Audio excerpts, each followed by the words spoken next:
Bien, bonjour mesdemoiselles. On se retrouve pour la deuxième partie du cours sur les dépenses énergétiques et en particulier les glucides.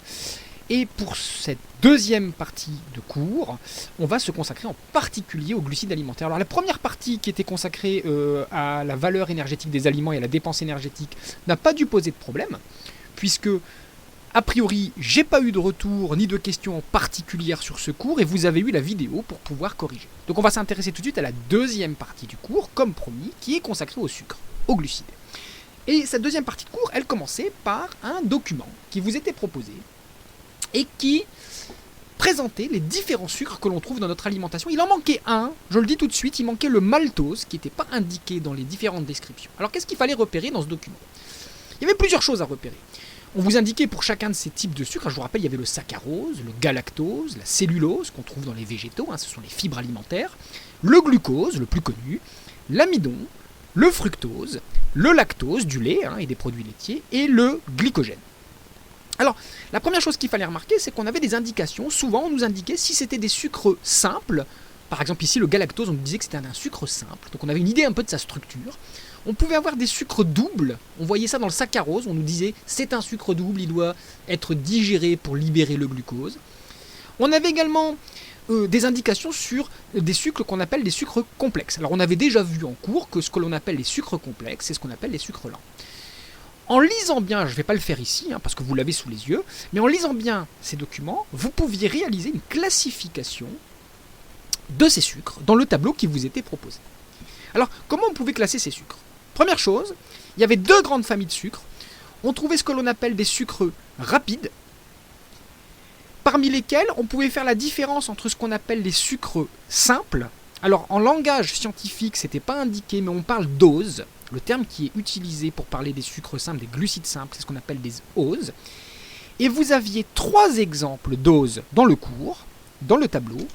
Vous aviez le galactose, le glucose et le fructose. Toujours dans les sucres plutôt rapides, vous aviez ce qu'on appelle des sucres doubles, des glucides doubles. Alors le langage technique que je ne vous demande pas d'apprendre par cœur, on parle de diolosides. Donc les sucres doubles, comme leur nom l'indique, on va le voir juste après, un sucre double c'est quoi? C'est deux sucres simples collés ensemble. D'accord? On en avait deux exemples dans le cours et j'en ai rajouté un troisième. Vous aviez le saccharose. Alors le saccharose, c'est le sucre que vous avez dans votre carré de sucre et que vous mettez dans votre café. Quand vous prenez un carré de sucre, dedans, c'est pas des sucres simples, ce sont des sucres doubles et c'est du saccharose.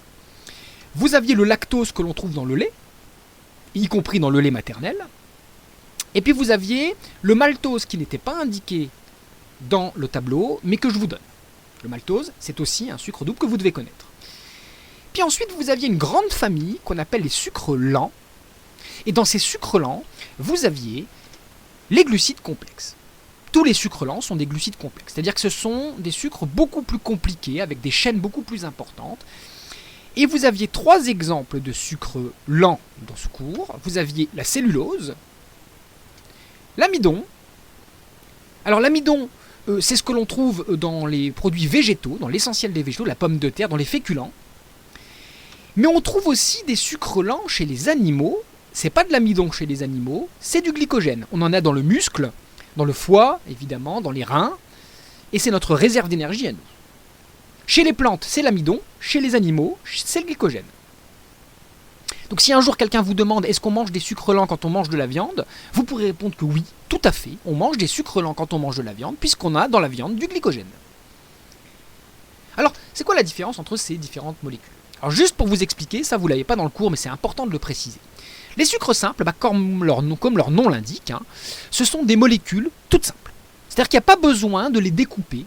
Elles sont sous leur forme la plus simple possible, et quand vous les mangez, ça passe directement dans le sang. Il n'y a pas besoin de découper quoi que ce soit pour que ça passe dans le sang. C'est l'exemple du glucose, du galactose, vous voyez, j'ai noté gal, ou du fructose que l'on trouve par exemple dans les fruits. Donc ce sont vraiment les formes les plus simples des sucres. Ceux-là, vous ne les digérez pas. Maintenant, vous pouvez faire des combinaisons de ces sucres. Par exemple, si vous mettez une molécule constituée de deux glucoses, ça ne s'appelle plus du glucose, ça s'appelle du maltose. Et vous comprenez bien que si vous mangez cette molécule, il va falloir la découper pour obtenir de glucose. Si vous associez par exemple, vous faites une combinaison d'un glucose et d'un galactose, donc ça vous fait une molécule double galactose-glucose, et ça s'appelle un lactose, c'est ce que vous avez dans le lait. Donc quand vous buvez du lait, vous consommez un sucre double qui s'appelle du lactose, qui est constitué d'un galactose et d'un glucose, et vous allez devoir le couper en deux. Et ce qui passera dans votre sang, ce ne sera pas du lactose, mais ce sera un galactose et un glucose. Pareil pour le sucre que vous mettez dans votre café, c'est un sucre double qui s'appelle du saccharose et qui est constitué d'un fructose et d'un glucose. Donc quand je bois mon café, la moitié du sucre qui passe dans mon sang, c'est du glucose, et l'autre moitié, c'est du fructose. Alors pour les sucres complexes, c'est presque plus simple. Parce qu'en fait, un sucre complexe, c'est plus long, c'est une longue chaîne, mais par contre, le sucre qu'il y a dedans, c'est toujours le même. Par exemple, ici, vous avez un exemple de l'amidon, qui est une très longue chaîne, on voit ici, de glucose. Tous les glucoses sont accrochés les uns aux autres. Mais cette chaîne, elle continue en réalité, et elle fait plusieurs milliers de glucoses. Et vous comprenez qu'on va avoir le même problème. Quand on va consommer cette chaîne de glucose, il va falloir la découper. Et ce découpage, il ne va pas se faire d'un seul coup. Il va se faire par petits morceaux. C'est-à-dire qu'au départ, on ne va pas découper les sucres les uns après les autres, mais on va réduire la chaîne en fragments plus petits, de plus en plus petits, jusqu'à obtenir des fragments de 2 glucoses. Or, 2 glucoses, vous le savez, on l'a vu juste avant, 2 glucoses, ça s'appelle un maltose. Alors, c'est ce qu'on va vous expliquer dans la suite de ce cours. Comment ça se passe, cette histoire? Alors, il faut comprendre que pour découper des molécules, il faut des enzymes qu'on appelle des enzymes digestives. D'accord. On va prendre l'exemple de l'amidon avec l'amylase. L'amylase qui permet de découper l'amidon. Alors, ça se passe où? Le découpage par des sucres complexes, notamment de l'amidon. Ça se passe d'abord dans la bouche. Pourquoi dans la bouche? Parce que dans la bouche, vous le voyez, on a des petites structures qu'on appelle des glandes salivaires qui produisent la salive. Et dans la salive, on va trouver ce qu'il faut pour découper les sucres lents. Alors ces glandes salivaires, on en a 3 paires. On en a une très grosse qui est située du côté de l'oreille, sous l'oreille, et qu'on appelle la glande parotide. On en a une qui est située dans l'angle de notre mâchoire, sous la langue, qu'on appelle la glande sublinguale. Alors sub veut dire sous, ou sous-linguale. Et puis une qui est située dans l'angle de la mâchoire, qu'on appelle la submandibulaire, ou sous-mandibulaire, on peut dire les deux. Alors, comment elles sont faites ces glandes? Vous voyez bien que quand on les regarde de près, alors là vous avez un schéma d'anatomie qui vous indique et qui vous présente la position exacte anatomique, vous voyez ici de la sublinguale, ici de la submandibulaire, vraiment sous la mâchoire, mais carrément sous l'os, il faut passer le doigt en dessous, vous savez, sous l'arête de la mâchoire. Et par contre vous avez ici la grande parotide qui gonfle lorsqu'on a les oreillons, et qui est située véritablement sous l'os temporal. Donc voilà un peu la position anatomique de ces glandes salivaires. Alors à quoi ça ressemble ces glandes salivaires? Vous avez un schéma qui vous montre à peu près ça dans le cours. Je l'ai fait un peu plus compliqué. Quand on regarde une glande salivaire, on a l'impression de voir une espèce de grappe de raisin. On a des espèces de petits granules, des petits grains. Et quand on regarde de plus près l'un de ces grains, ce grain, il est constitué d'un calice. Alors on appelle ça des glandes acineuses, parce que ça a la forme d'un acinus, qui veut dire calice, avec une espèce de boule et un tuyau. D'accord. Alors dans cette boule, on a à l'intérieur, c'est creux. C'est une boule creuse. Quand on regarde comment c'est fait à l'intérieur, on trouve des cellules particulières qu'on appelle des cellules glandulaires. Et ici, à l'intérieur, c'est creux. Et dans le canal qui part de cette sphère, on a d'autres cellules beaucoup plus petites. Alors c'est ce qu'on appelle des épithéliums, pour des rappels de biologie, qui ne sont pas, elles, des cellules glandulaires, ce sont ce qu'on appelle des cellules du canal excréteur, donc des cellules qui tapissent le canal excréteur. Alors comment ça fonctionne ce système? Vos cellules glandulaires, elles fabriquent tout simplement la salive. Et une fois que cette salive est fabriquée, elle est envoyée via le canal dans la bouche, par ce qu'on appelle un canal excréteur. Et l'ensemble forme ce qu'on appelle une glande acineuse. Donc vous allez pouvoir utiliser ce schéma pour corriger dans votre cours le schéma équivalent sur les glandes salivaires. Donc un canal excréteur, des cellules glandulaires, la salive qui est produite et qui est envoyée dans la bouche. Alors ça veut dire quoi? Ça veut dire que quand on regarde dans notre bouche, quand on ouvre grand la bouche, on doit voir des petits trous par lesquels arrivent les canaux, par lesquels arrive la salive. Regardez, c'est ce qu'il y a. Quand vous ouvrez grand la bouche avec une cuillère et que vous regardez dans le fond en haut de votre joue, vous allez voir une espèce de petite papille. Et cette papille, c'est un petit trou dedans par lequel arrive le canal de la glande parotide. Vous verrez également, si vous soulevez votre langue, des petits tuyaux, et notamment ce qu'on appelle la caroncule linguale, tout en bas du frein de la langue, avec deux petits trous par lesquels arrive la salive qui vient des glandes submandibulaires. Puis d'autres petits trous par lesquels arrivent les glandes sublinguales. Donc les salives arrivent par ces petits trous qui correspondent à l'arrivée du canal excréteur des glandes salivaires. Alors, qu'est-ce qu'elle contient, cette salive? La salive que l'on produit, elle contient quoi? Cette salive, elle contient de l'eau, évidemment. Alors l'eau, ça va permettre de solubiliser la partie hydrosoluble des aliments, des sels minéraux, mais surtout, ce qui va nous intéresser, elle contient des enzymes salivaires, qui sont des enzymes digestives. Alors ces enzymes salivaires, elles sont digestives, ça veut dire qu'elles découpent. Elles permettent de découper des choses. Et qu'est-ce qu'on a comme enzyme salivaire dans la salive? On a deux enzymes salivaires. On a l'amylase. Alors l'amylase, elle va découper l'amidon. Je vous rappelle que l'amidon, c'est une très longue chaîne de glucose. Et on a une deuxième enzyme salivaire importante qui est la maltase. Or, vous savez maintenant ce que c'est que du maltose. Vous savez que le maltose, c'est un sucre qui est fait de glucose. Donc quand on coupe le maltose, on obtient de glucose. Alors comment ça fonctionne, ce système d'enzymes? Alors vous devez comprendre, j'ai jamais dit que c'était l'enzyme qui découpait, j'ai dit qu'elle permet de découper. Alors ça fonctionne de la manière suivante. En fait, quand vous avez deux molécules, alors j'ai pris ici l'exemple du saccharose. Vous voyez, le saccharose, si vous retournez un peu plus haut dans le cours, c'est constitué d'un fructose et d'un glucose. Si je prends l'exemple du saccharose, et que je rajoute une enzyme qui s'appelle la saccharase, elle va couper. Elle va couper mon saccharose, ou plutôt elle va permettre le découpage du saccharose en deux molécules. Vous voyez que là on les a séparées, fructose plus glucose. Alors pour ça, l'enzyme elle va utiliser une molécule pour couper, qui est très simple. Je l'ai représentée ici par une petite scie bleue, tout simplement parce que cette molécule, c'est celle que vous connaissez le mieux, c'est l'eau.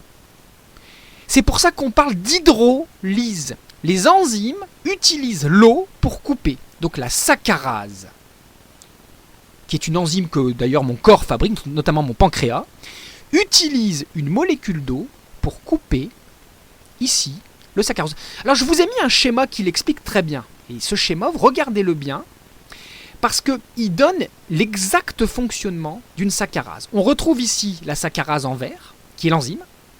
Et vous voyez ce qui se passe, l'enzyme, elle va fixer le saccharose qui est là, vous reconnaissez ici le fructose et le glucose, parce qu'elle possède ce qu'on appelle un site actif. Et vous voyez que ça marche uniquement parce qu'il y a une reconnaissance de la forme. Ça veut dire qu'en gros, l'enzyme, elle ne peut reconnaître que le saccharose. Elle est spécifique du saccharose. Si vous mettez une autre molécule qui a une autre forme, ça ne marchera pas, parce que ça n'aura pas la bonne forme.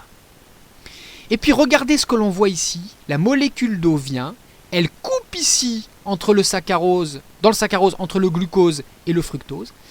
Et l'enzyme repart, vide. Et qu'est-ce qu'on libère ici? Le glucose et le fructose. Ça veut dire que ça ne marche que s'il y a de l'eau dans le système. Alors je vais vous montrer la même chose avec une autre vue qui vous est présentée sous la forme d'une animation. Alors vous avez ici une belle animation qui vous montre ici plutôt non pas du saccharose mais un morceau d'amidon. Et regardez ce qui se passe. Voilà notre enzyme, c'est l'amylase qui arrive, qui se fixe, et vous avez vu la petite goutte qui coupe, qui est la goutte d'eau. Puis vous voyez que l'enzyme, elle a une forme particulière. Ça marche que quand elle reconnaît des liaisons entre deux glucoses. Et à chaque fois, elle vient couper le sucre en plus petits morceaux. Boum, on arrive, hop, ça coupe. On remonte. Et puis ça va recouper. Alors, ce système, il ne marche que si on a une forme. Alors, c'est le principe du site actif. Vous voyez, par exemple, j'ai ici un autre exemple. Je veux couper cette molécule-là, qui est constituée de l'association de deux molécules différentes, ici avec des couleurs différentes et des formes différentes. Et vous voyez que l'enzyme qui va permettre de découper, elle a la bonne forme pour cette molécule-là. Si je démarre l'animation, on voit bien que grâce à cette forme, elle se fixe. Et une fois fixée, eh ben, on va pouvoir couper ici la molécule qui va repartir. Et donc en mauve, ici, vous avez une molécule d'eau. C'est une hydrolyse. Et je récupère le carré et le rond qui ont bien ces bonnes formes. Si vous mettez des molécules avec d'autres formes, l'enzyme ne fonctionnera pas. Donc elle est spécifique.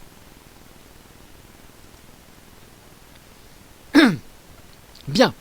Revenons donc à notre histoire, ici, du saccharose. Alors, quand vous observez cette illustration, vous vous demandez, mais pour quelle raison est-ce que l'enzyme qui digère le saccharose, donc ici uniquement le saccharose, pour quelle raison cette enzyme, elle ne peut pas digérer autre chose que le saccharose? Elle ne pourra pas digérer un maltose ou un fructose. Bah, la réponse était liée à la forme, c'est ce que j'ai dit. Alors, vous allez pouvoir l'écrire en correction si vous n'avez pas trouvé. C'est parce que les enzymes, elles sont spécifiques des molécules dont elles permettent la digestion. Le site actif du saccharose ne reconnaît que la forme du saccharose. Elle ne peut pas reconnaître une autre forme. Donc quand vous avez une saccharase, eh ben, ça ne digérera que le saccharose. Si vous avez une maltase, ben, vous ne digérerez que le maltose. Si vous avez une amylase, ben, vous ne digérerez que l'amidon. Donc pour passer à la suite, vous avez remarqué que les noms des enzymes finissent toujours en ase. Par exemple, l'enzyme ici qui digère les lipides, bah elle s'appelle lipase. L'enzyme qui va digérer les protides, eh ben, ça ressemble beaucoup, on appelle ça une protéase. L'enzyme qui va digérer l'amidon, vous la connaissez, j'en ai déjà parlé beaucoup, c'est l'amylase. L'enzyme qui digère la maltase, bah ça digère quoi? Bah ça digère du maltose. Je vais aller un peu plus compliqué parce que je vous en ai pas encore parlé, mais je voulais tester un petit peu. Une peptidase, ça digère des peptides. Alors vous connaissez pas encore ce terme de peptide et pour l'instant oubliez-le. C'est pas encore d'actualité dans les cours. Alors, je fais une expérience très simple.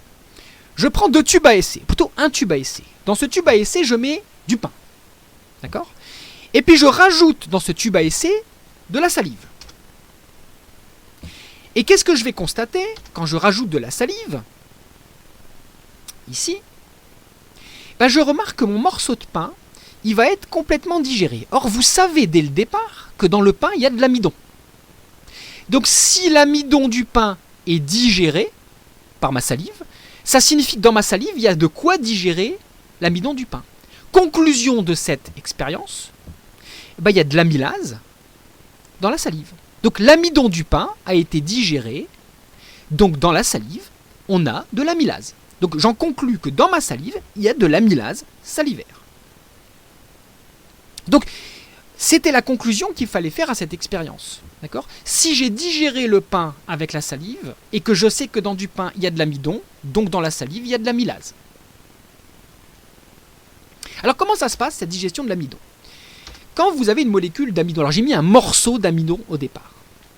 Ben cette molécule, vous allez commencer à la découper. On l'a vu tout à l'heure avec l'animation. Nous avions une animation sur l'amylase que je vous réaffiche ici. Et quand je la recommence à nouveau, eh bien, dans cette animation, on avait la chaîne ici, et vous voyez bien que l'amylase salivaire ne coupe pas les sucres un à un. Elle coupe des morceaux plus petits de sucre, puis de plus en plus petits. Donc, ça ne se fait pas d'un seul coup. Et bien, c'est ce qu'on va schématiser ici, dans ce cours. Dans ce cours, vous voyez bien qu'au départ, j'ai un fragment d'amidon qui est constitué de 6 sucres.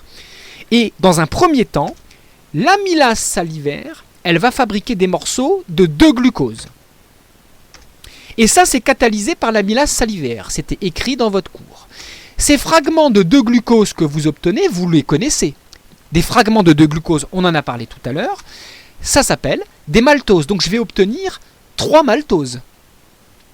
Puis, vous savez que dans la salive, on a une enzyme qui s'appelle la maltase qui va couper les maltoses. il n'y a qu'un seul endroit où on peut les couper, c'est entre deux sucres, entre deux glucoses. Donc on va obtenir une réaction qui est catalysée par la maltase, qui va couper les maltoses, et on va obtenir 6 glucoses. Je ne peux pas aller plus loin dans le découpage de mes molécules. Les 6 glucoses sont des sucres simples. Eux, ils n'ont plus qu'à faire une seule chose, c'est à passer dans le sang. Donc c'est exactement comme ça que vous allez pouvoir corriger l'un des derniers schémas de ce cours. Si je continue et que je regarde que deviennent les différents types de sucres dans le tube digestif. Alors je voudrais quand même rappeler deux choses. Il y a deux endroits où on peut digérer des sucres. Le premier endroit, j'en ai parlé dans ce cours, c'est grâce aux glandes salivaires au niveau de la bouche. Il y a un deuxième endroit où on peut digérer des sucres, il faut le rappeler, c'est au niveau de l'intestin grêle, parce qu'au niveau de l'intestin grêle, notamment ici, vous le voyez, il y a des sécrétions qui viennent du pancréas. Or, dans le pancréas, il y a toutes les enzymes digestives possibles et imaginables, dont des amylases et des maltases. Donc tout ce que fait mes glandes salivaires, eh bien mon pancréas peut le faire. Alors, si je fais un résumé des différents étages où ça se passe, si je mange du glucose, il ne se passera rien du tout. Le glucose, vous n'avez pas besoin de le digérer, par conséquent, il va traverser votre tube digestif sans qu'il se passe quoi que ce soit, et quand il va arriver ici, dans l'intestin grêle, il va passer dans le sang, il va être absorbé. Donc, aucun besoin de couper quoi que ce soit. Si vous mangez maintenant un maltose, lui, tout de suite dans la bouche, comme vous avez une maltase dans la salive, le maltose, on va le couper en morceaux. On va le diviser en deux grâce à la maltase, on vient de le voir. On va obtenir de glucose, et ces glucoses, ils vont traverser, il n'y a plus besoin de les découper, et ils vont être absorbés dans l'intestin grêle. Si maintenant vous mangez plutôt un plus gros morceau de sucre, un morceau d'amidon, il va falloir le découper une première fois. Ça peut se passer dans la salive, parce que dans la salive, vous le savez qu'il y a une amylase salivaire. Je vais obtenir des morceaux de glucose, des maltoses, qui vont continuer leur chemin. Quand ils vont arriver au niveau ou à la hauteur du pancréas, dans l'intestin grêle, mais à hauteur du pancréas, là où le pancréas envoie ses sucs pancréatiques. Dans le pancréas, il va y avoir de l'amylase pancréatique et de la maltase pancréatique. Que va faire la maltase pancréatique ? Elle va couper aussi. Elle va finir le travail qui n'a pas pu être fait dans la bouche. Donc les maltoses vont être découpées en glucose. J'ai du glucose. Le glucose, j'ai plus besoin de le découper. Il est déjà dans une forme la plus découpée possible. Il va continuer son chemin et arriver dans l'intestin grêle. Et où est-ce que vont passer toutes ces molécules qui sont toutes des molécules de glucose ? Regardez, si j'ai fabriqué partout ici du glucose. Ils se retrouvent tous dans mon intestin grêle. Et ils passeront dans le sang. Ça veut dire que quels que soient les sucres que vous mangez, à la fin, ce qui passe dans le sang, c'est toujours un sucre simple. Et la plupart du temps, c'est du glucose. Donc voilà pour cette correction. Normalement, vous ne devez pas avoir de difficulté à comprendre. Alors, le travail que je vais vous demander à partir de cette vidéo, c'est de réécouter cette vidéo afin de corriger ce cours sur la digestion et l'absorption des glucides. Et donc la nature des glucides. Je vous souhaite bon courage pour cette correction. Demain, mercredi, je déposerai un autre travail qui changera de thème et qui servira de consolidation en biologie sur la cellule, parce que je vais avoir besoin que vous ayez une compréhension sur les cellules, donc je vais faire un rappel sur la cellule à partir de demain, j'en aurai besoin dans le pôle 3. Bon courage et bonne semaine à vous pour vos travaux.